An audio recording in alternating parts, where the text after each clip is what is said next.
हम कुरु मे देव सर्वकार्येषु सर्वदा या देवी सर्वभूतेषु शक्तिरूपेण संस्थिता नमस्तस्ते नमस्तस्ते नमस्तस्ते नमो नमः। गुरुर्ब्रह्मा गुरुर्विष्णु गुरुर्देवो महेश्वरः गुरुर्साक्षात् परब्रह्म तस्मै श्री गुरवे नमः।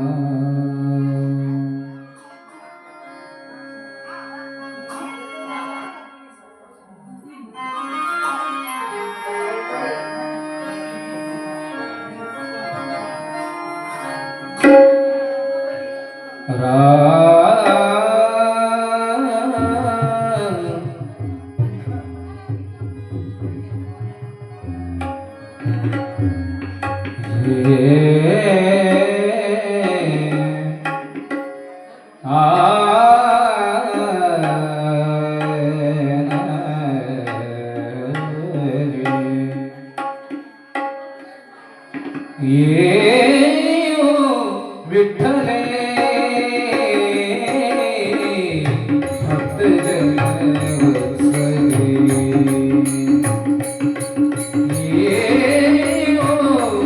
विठ्ठले भक्तजन वत्सले करुणा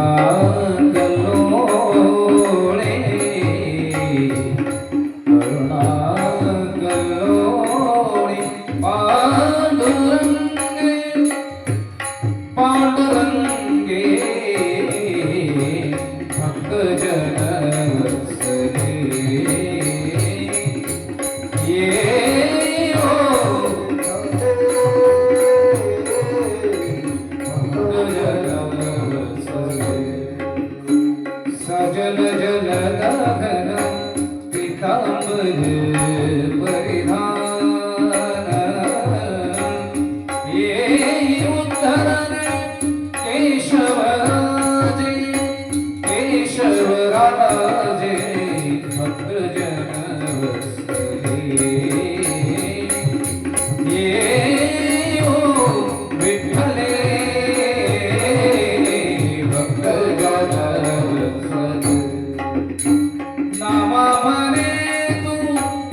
विश्वाची जननी चिरात निवासनी पांडुरंगी चिरात निवासनी जगदंबे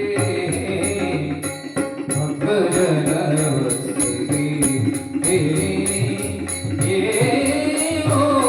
विठ्ठले भक्तजन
वसिष्ठं वतात्मजं वानरयूथमुख्यं श्रीरामदूतं शरणं प्रपद्ये।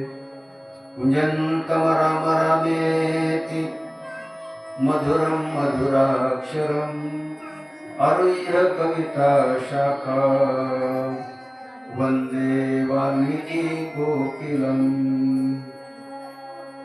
जयांची किरिया स्मरण होय सकळ विद्यांचे अधिकरण।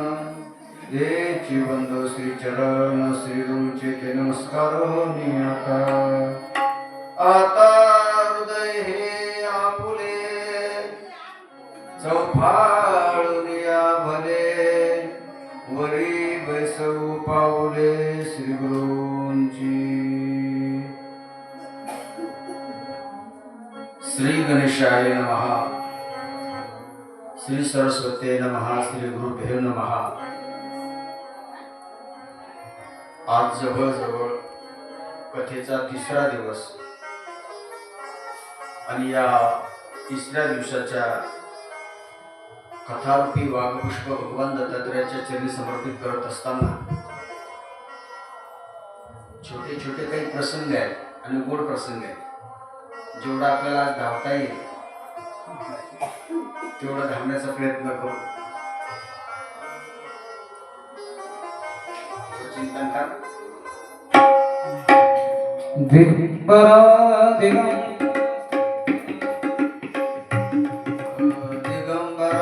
दिगंबरा श्रीपाद वल्लभ दिगंबरा दिगंबरा दिगंबरा श्रीपाद वल्लभ दिगंबरा दिगंबरा दिगंबरा श्रीपाद वल्लभ दिगंबरा दिगंबरा दिगंबरा श्रीपाद वल्लभ दिगंबरा दिगंबरा दिगंबरा श्रीपाद वल्लभ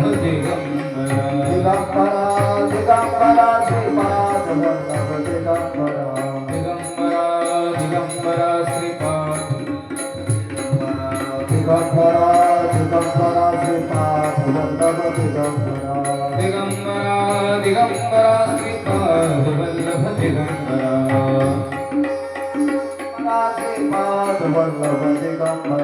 दिगंबरा दिगंबरा श्रीपाद वल्लभ दिगंबरा दिगंबरा दिगंबरा श्रीपाद वल्लभ दिगंबरा दिगंबरा दिगंबरा श्रीपाद वल्लभ दिगंबरा दिगंबरा दिगंबरा श्रीपाद वल्लभ दिगंबरा दिगंबरा दिगंबरा श्रीपाद वल्लभ दिगंबरा दिगंबरा दिगंबरा श्रीपाद वल्लभ दिगंबरा दिगंबरा दिगंबरा श्रीपाद वल्लभ दिगंबरा दिगंबरा दिगंबरा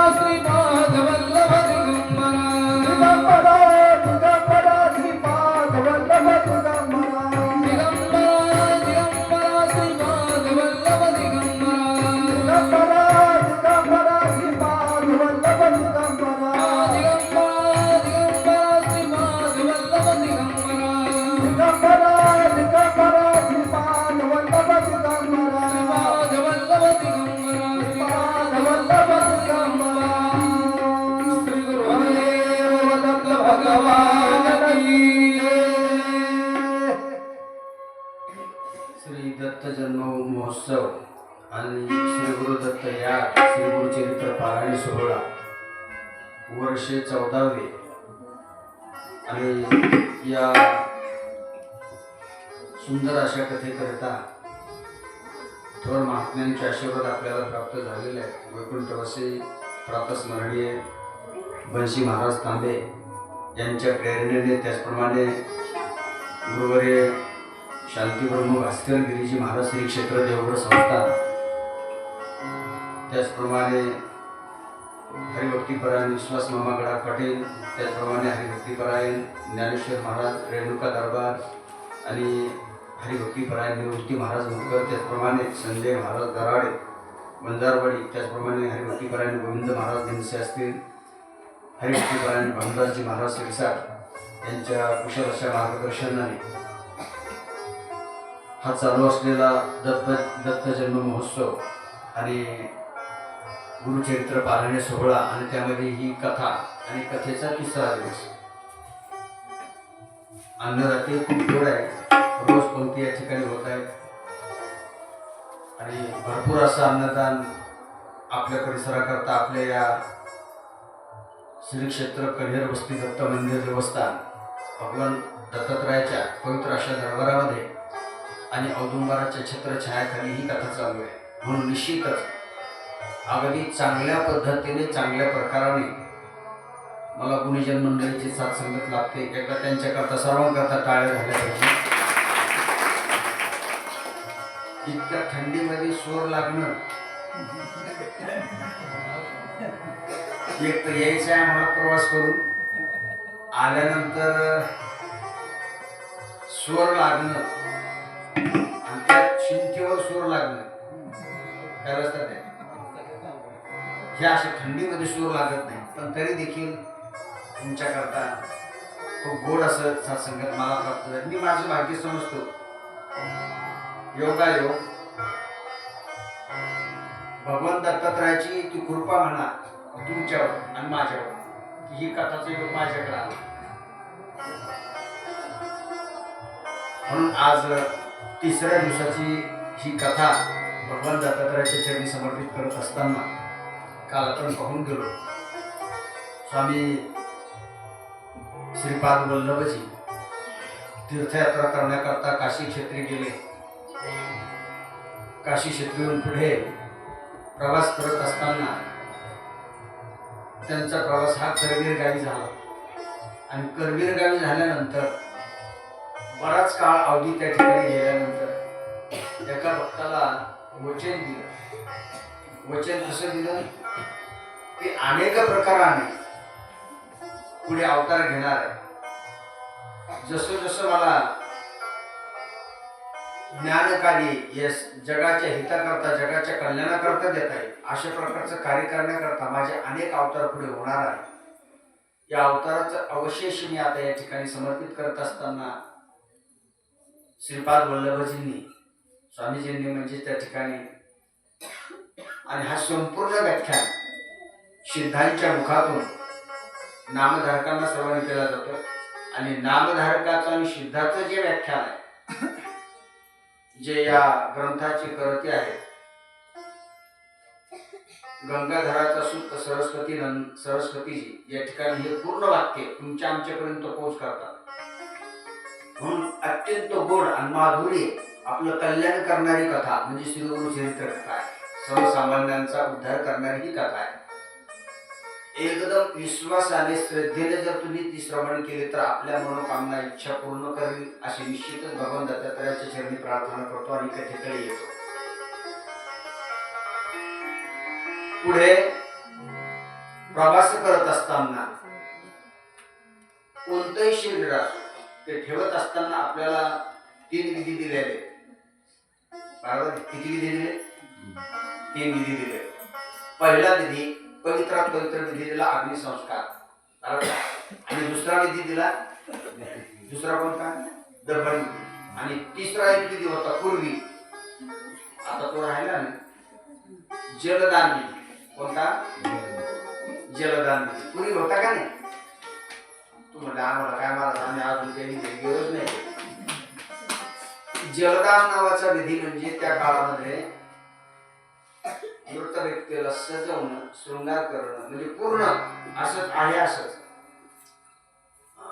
पिंडदान करून त्याला उचलणं आणि गंगेमध्ये किंवा जलामध्ये प्रवाहित करणं याला जलदान विधी त्या काळात केला जायचा. त्या काळात कोणत्या काळात? 1972 पूर्वी म्हणजे 1972 पासून तो दुष्काळ सुरू झाला नाही का? त्याच्यापूर्वी बरं का केला जायचा? 12ही महिने नद्या वाहत होत्या. तेव्हा आज काय झालं? पानकळ्यात एखादा पूर येतो. यावर्षी जरा घरी खोटा केली बरं पण ते काही गेले ना मग कांद्याला तर मुळच राहिले. वरून किती फवारी मारलं तर काय होणार? एकदा पीक पाणी भरपूर झालं जमिनी उपळले. खरंच सर्वात मोठं दुःख शेतकऱ्याकरता या वर्षी होतं बरं. आम्हाला दिवाळी कशी झाली कळलीच नाही मला. 12ही महिन्याचा जो अवधी असतो त्या 12ही महिन्यामध्ये 3 ऋतू आहे. किती ऋतू आहे? 3 ऋतू आहे. पहिला ऋतू पानकाळा, दुसरा ऋतू हिवाळा आणि तिसरा ऋतू उन्हाळा. हे 4 महिन्याचे ऋतू आहेत. त्या 4 महिन्याच्या ऋतूमध्ये आणि ही सर्व नियोजन कोणी केलं पाहिजे? म्हणा ना ठरवणार. हे भगवंताने केलेलं सृष्टीचा नियम आहे. भगवंताने करून दिलेला नियम आहे हा सृष्टी करता. 4 महिने हिवाळा, 4 महिने उन्हाळा, 4 महिने पानकाळा म्हणजे पाऊस. या ऋतू मध्ये आपल्याला कोणतं सण होतं? कोणता ऋतू सण होतो? जास्त पाऊस लागून राहिला आता तरी उघडाव साहेबाला फोन करावा कधी उघडणार आहे आपल्याला तर कळत नाही. म्हणजे आपल्याला कोणतंच मान्य होत नाही. कोणताच ऋतू. आता थंडी वाजते, खूपच थंडी, एवढी थंडी नको होती, एवढी थंडी नको होती. शूटर घालून माझ्या कार्यक्रमात अनुभव आहे, जवळचाच आहे. अशीच थंडी होती आणि कीर्तनाला उभा. आता कधी विचार आलाच नसेल इकडे सत्य कळत त्याला काय अनुभव कीर्तनाचा. तात्या पहिली चाल झाली आता कीर्तन काय अवघड होत मला 9 ते 11 जेवण व्हायची पंक्तीला कोणाच्या तरी घरी. मग तिथून जेवण आल्यानंतर 9 ते 11 आले तर आले नाही तर एखादा म्हणला आता अजून सुरू नाही झालं पडू घरी पळला का पाळला, पाळला का पाळला गेला झोपी. एक म्हणला नाही इथंच ऐकायला येत आहे ऐकता ऐकता झोपता येईल. झोपून कीर्तन कथा श्रवण करू नये. बर म्हणजे 9 ते 11 कीर्तन थंडीचा दिवस. 9 ते 11 कीर्तन पूर्वी रे आता खूप सोपं झालं. 7 ते 9 कीर्तन किती सुंदर आहे महाराज. आम्ही वेळेत घरी जातो सुटून. महाराज आले नाही का फोनवर फोन होते पण महाराज गेले का नाही का गेले फोन फोन करीत नाहीत नाही का. महाराज आले का नाही मग फोन जास्त होतो. तो विचार करत कधी कीर्तन नाही का त्याला पण त्या दिवशी मस्त अगदी घोंगडी घेऊन जायला थंडी होती. जेवलं आता पंक्तीला खूप दिवसभर कष्ट करायचे पंक्तीला खूप जेवलं आणि जेवल्यानंतर मग कीर्तन जमत का पहिल्या चालीला उठून उभा राहिला. म्हणजे याला काय म्हणायचं कोण म्हणलं काय महाराज जाऊ द्या का पडा.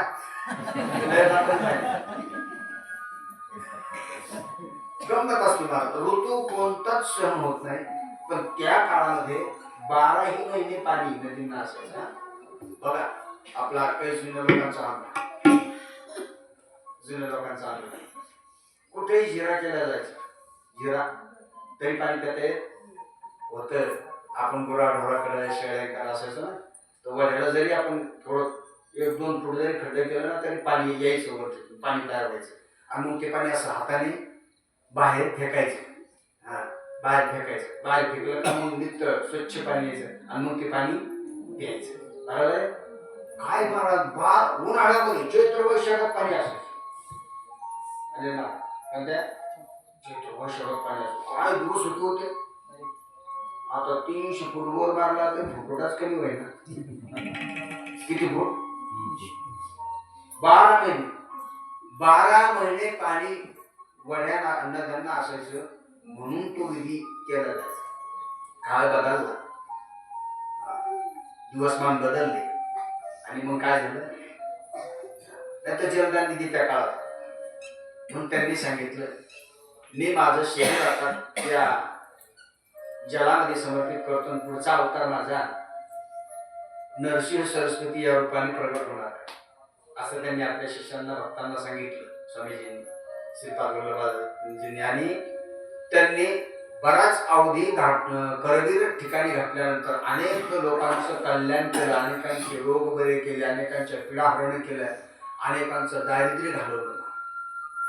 पण एका भक्ताकरता पुन्हा एका ठिकाणी थांबून चालत नाही. बहता पाणी चलता साधू. साधूने कधी थांबू नये, पाण्याने कधी महाराज चालत राहणे हा साधूचा स्वभाव. एका ठिकाणी नाही. एका ठिकाणी पाणी थांबलं तर काय होतं? पाणी एकाच ठिकाणी थांबून राहिलं तर काय झालं? तुम्हाला माहित नाही काय थांब पाणी, मी वाटर नाही म्हणलो, काय काय पाणी एकाच ठिकाणी जर साचून राहिलं तर काय होतं? खराब होतं, है का नाही? हा बरोबर, खराब होतं. तसं साधूच आहे.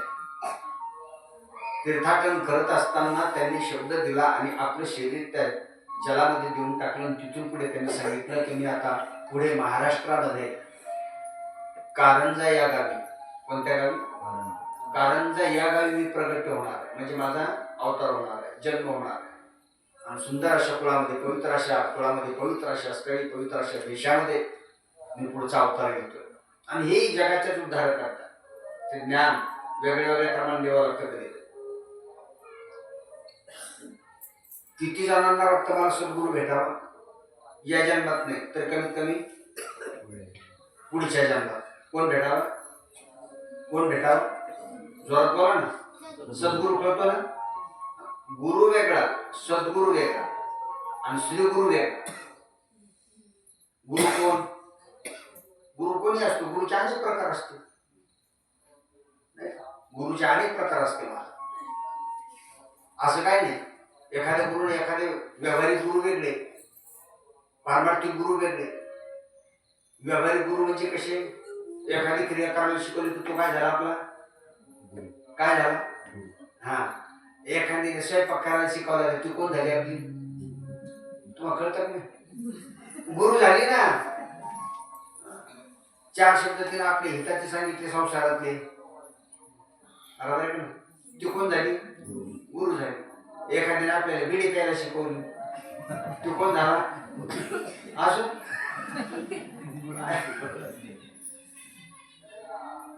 आपल्याला एखाद्याने ज्ञान दिलं, तो कोण झाला? गुरु झाला. एखाद्याने आपल्याला शिक्षण दिलं शाळेमध्ये, ते कोण झाले आपले? गुरु म्हणतात, गुरुजी म्हणतात, कशी सर म्हणतात तुम्ही. हा, तू कितीला आहे? हा, 3रीला. तू हात तिकडे होता ना का?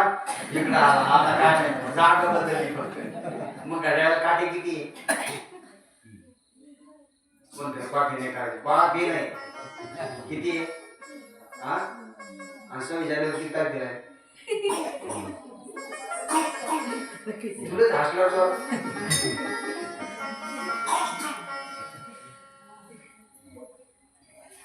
सोपं सोपं करून, किती सोपं करता येईल तेवढं मी तुम्हाला सोपं करून सांगतो. आळसही येणार नाही आणि कथा खूप गोड होईल. काय काय विचारलं मी? बरं सोपं विचारू महिलांना. कपाळाला दांडा कोणत्या बाजून नाही? बरं सोपं सोपं. दिशा किती? दीदी शाळेत जाते कितीला आहे? हा तूच तू कितीला आहे? हा, फर्स्ट. मग आता फर्स्ट इयर मला नाही कळत. निदान नापास परत गेलोच नाही ना. आम्हाला पुढचा तासच माहित नव्हता. पळून जायचं असलं का असा हात करायचा बाहेर आणि दप्तर खिडकीतून टाकून द्यायचं आधी. किती सोपं होतं. काय करायचं? दिशा किती? 4. वा, बरं तू 4. दीदी किती दिशा? दिशा दिशा किती आहे? आता यांनी छोटे 4 सांगितले. माझा मित्रच झाला तो. आता 7 दिवस मी सोडित नाही. दिशा 4. बर पुढं सांगता येईल का दीदी? बोला ना बोला. आणि तुमच्या तक्रार पाठवतो मी. तर गुरुजी कशाला? दिशा किती आहे? 10. बरोबर, जोरात बोलायचं, काय अडचण नाही. आपण शाळेत बसलेलो समजा, करोडांची शाळा, तुम्हाला माहिती का? साक्षरता अभियान. माझ्याकडे बरेच जण होते शिकायला. बरं 10. अजून कोणाला सांगेल का? हा, बर 4 म्हणला. कोणत्या 4? कॉफी घेतील का? मला माहिती कॉफी केल्यामुळंच मित्र कॉफी केली ना. आता त्याला विचारलं तर तुला कुठं सांगते तू? सोपं सोपं सांगतो. सोपं सोपं. पूर्व, पूर्व, पश्चिम, उत्तर, दक्षिण. किती दिशा झाल्या? 4. हा, आता तुम्ही 10 म्हणले होते, पुढचे 4 तरी सांगा. क्वाटे गेले. तुझं नाव काय? वा वा वा. आग्नेय, वायव्य, ईशान्य, नैऋत्य. तुझ्या 4 आणि याच्या 4 किती झाल्या? 8 झाल्या का? आता 2 कोण सांगतं? बोला बोला बोला. हा बरोबर आहे आजी, बरोबर आहे. वर आणि खाली. वा, एका टाळ्यावर आजी करतात. आपल्या ते काम पडत नाही. वर सुद्धा दिशा असते आणि खालची सुद्धा. एक सांगू तुम्हाला, जिथे विज्ञान थांबतं ना तिथं अध्यात्म सुरू होत असतं. हे कधी ध्यानात ठेवा. जिथं विज्ञान संपलं का तिथं अध्यात्म सुरू होत असतं. आणि अध्यात्माची खूप मोठी ताकद आहे मला. आमच्या संतांनी लिहून ठेवलं. तुका म्हणे हरीच्या दासा शुभ काळ गाये दिशा, शुभ काळ गाये दिशा, शुभ काळ गाये दिशा. तुका म्हणे हरीच्या दासा शुभ काळ गाये दिशा, शुभ काळ गाये दिशा, शुभ काळ गाये दिशा. तुका म्हणे हरीच्या दासा शुभ काळ गाये दिशा, शुभ काळ गाये दिशा, शुभ काळ गाये दिशा. तुका म्हणे हरीच्या दासा शुभ काळ गाये दिशा, शुभ काळ गाये दिशा, शुभ काळ गाये दिशा. श्री गुरुदेव दत्त भगवान की जय. 10 दिशा सांगितल्या. तुका म्हणे हरीच्या दासा. हा, अजून एक प्रमाण देऊ. शांती ब्रह्मेकनाथ महाराज म्हणतात, हरीच्या दासा हरी राही दिशा, भावे जैसा तैसा हरी एक. हरिमुखी दाता हरपण चिंता. शांती ब्रह्मेकनाथ महाराजांच्या हरिपाठात देखील 10 दिशा आहे. म्हणजे आता कळल्या का? पूर्व, पश्चिम, उत्तर, दक्षिण, आग्नेय, वायव्य, ईशान्य आणि नैऋत्य आणि वर आणि खाली. झाल्या का 10 दिशा? मग कपाळ कोणता दांडा दिशा कोणत्या नेमकं सांगा. अजून नाही कळलं. कोणत्या बाजूने कपाल दांडा? पूजा. बरं पूजा तू. अजून कोणाला सांगते? एक जण म्हणाला डाव्या. म्हणले महाराज तू डाव खाय. त्याच्यामुळे तुझे हात टिकून ते डाव घ्या आपण. मग कोणत्या बाजूला नेमका? हा बोल बोल, जोरात बोल ना. तू कळलं ना 10 दिशा. मग कपाल दांडा कोणत्या दिशेला आहे? हा वा वा, बोल तिथे बोल, जोरात बोल. बाहेरील दिशेला आहे. हा, वस्तुगत 2 दिशा, अंतर्गत आणि बाहेरील. आलं लक्षात आता? किती सोपं. एवढं काय टेन्शन करायचं बघा.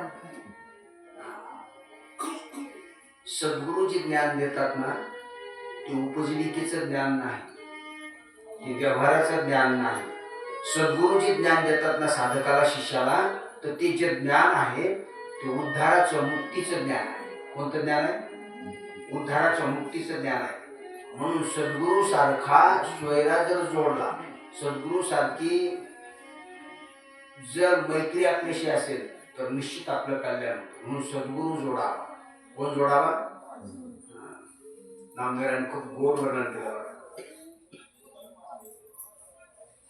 नामदेव बोलतात, फक्त शिरोमणी नामदेव महाराजांनी वर्णन केलंच, पण माझे ज्ञानोबा सुद्धा वर्णन करतात सद्गुरूच्या संबंधात.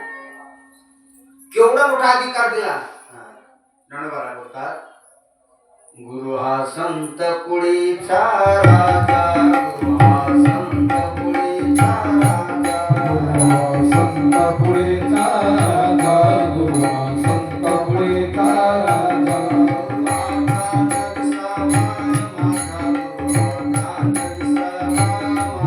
गुरु हा प्राण विसावा माझा, गुरु हा प्राण विसावा माझा.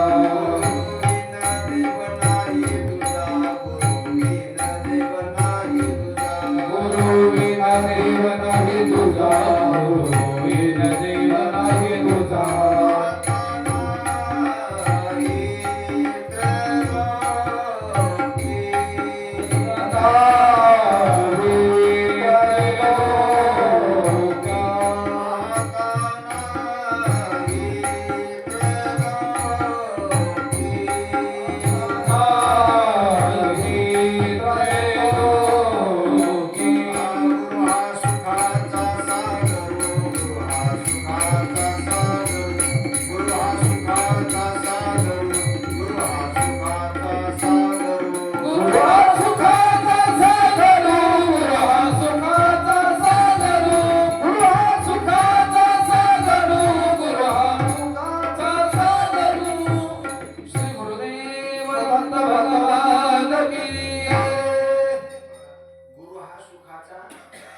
सागर गुरु हा संत कोळीचा राजा. एवढा मोठा अधिकार श्रीगुरूंचा आहे, श्रीगुरूंचा आहे. पहिलं देव भेटावा का सद्गुरू भेटावा? पहिलं कोण भेटावं? पहिलं कोण भेटावं? सद्गुरू. सद्गुरू. बर, सोपं सोपं. तुमच्या समोर दोन तत्व उभा आहे. एक श्रीगुरु सद्गुरू आहे आणि दुसऱ्या बाजूला देव आहे, भगवंत आहे. भगवंत आहे. तुमच्या समोर दोघं उभा आहेत.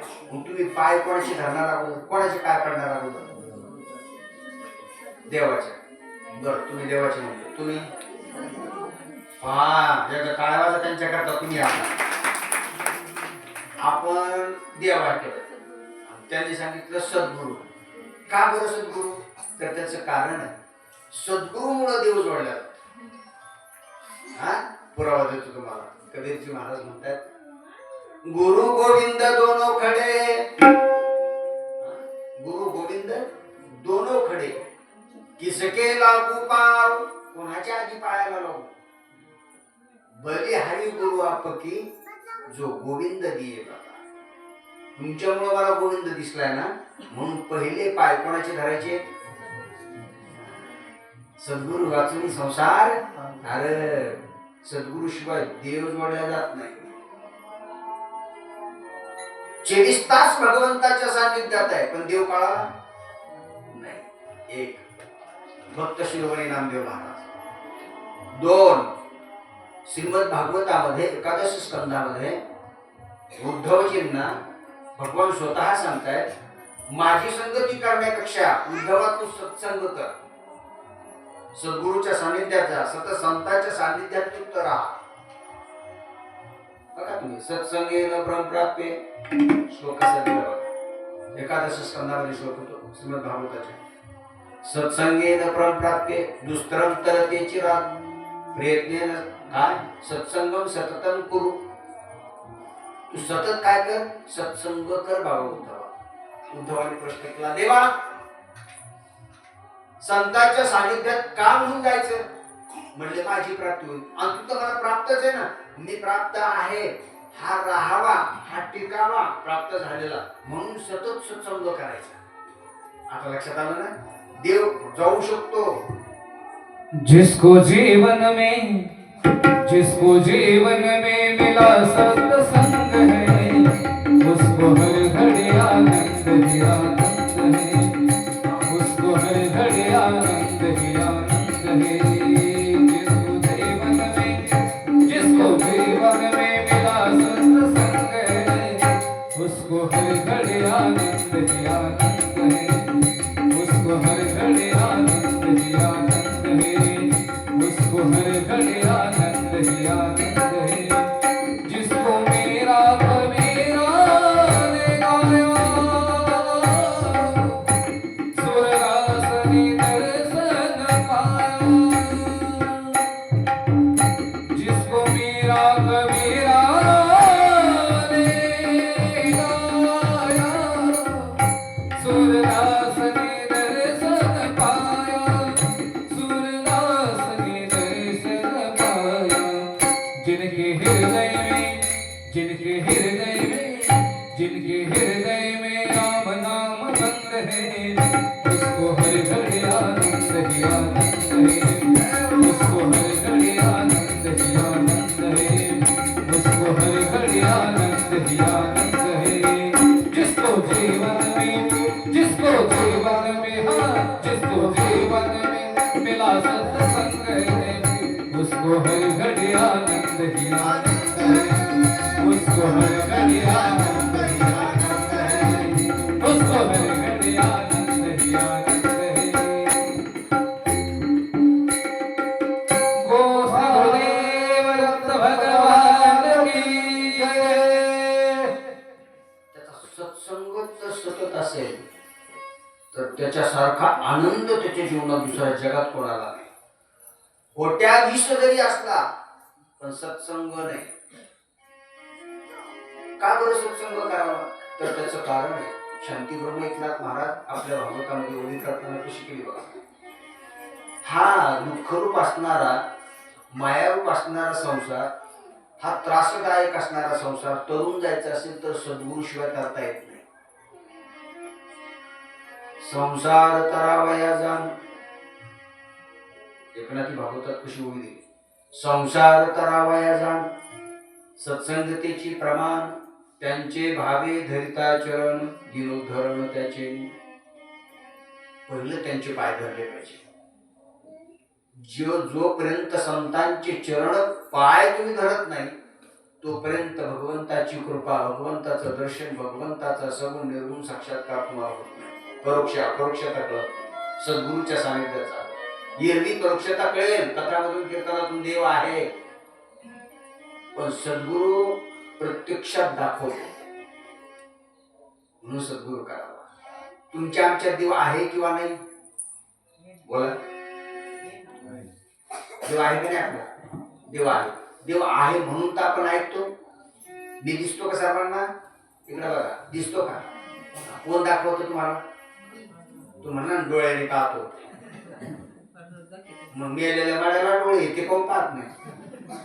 महाराज देव दाखवतो. बरं देव दाखवतो. हा त्याची खूप मोठी सत्ता. देव दाखवतो. मी जी कथा करतो ती ऐकायला येते सर्वांना. हा येतं ना? कोण ऐकवतो? देव. त्याची सत्ता आहे. हा भगवंताची सत्ता आहे. महाराज एवढे उपकार हो देवाचे, पण आपण विसरतो त्याला. या संसारामध्ये विसरतो. बरं आपण जे विसर आपल्याला पडला याचं मूळ कारण आहे. काय कारण? माया विघ्ने भ्रमला खाणे